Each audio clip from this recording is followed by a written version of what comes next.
Karir Camat Sungai Bahar terancam meski minta maaf. Bupati marah besar, dipanggil Majelis Kode Etik.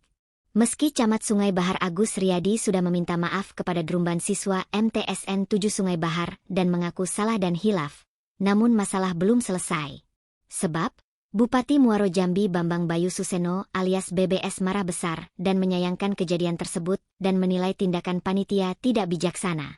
Sudah saya instruksikan kepada Sekda untuk memanggil camat tersebut.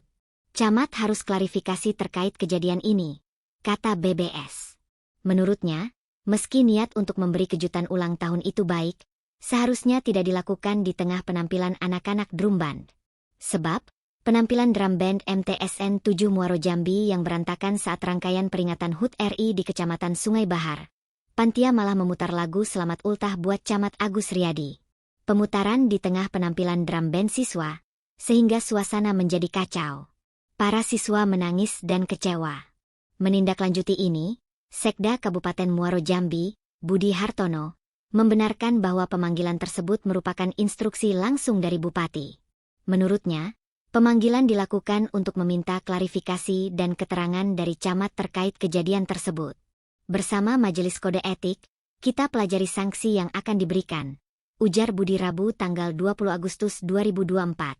Ia menegaskan, meski tahap awal masih berupa klarifikasi, pemerintah daerah akan tetap memberikan sanksi kepada Camat Sungai Bahar. Namun, jenis sanksi yang diberikan masih menunggu kajian lebih lanjut berdasarkan peraturan Bupati. Dalam 2 atau 3 hari ini, kita putuskan sanksi yang pantas, tandasnya. Agus mengaku lagu bukan untuk istrinya, tetapi dirinya sendiri yang ultah pada 16 Agustus.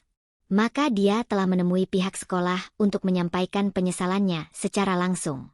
Kejadian itu sebenarnya hanya miskomunikasi. Saya sudah minta maaf langsung ke Kepala MTSN 7, Pak Sapuan, jelas Agus.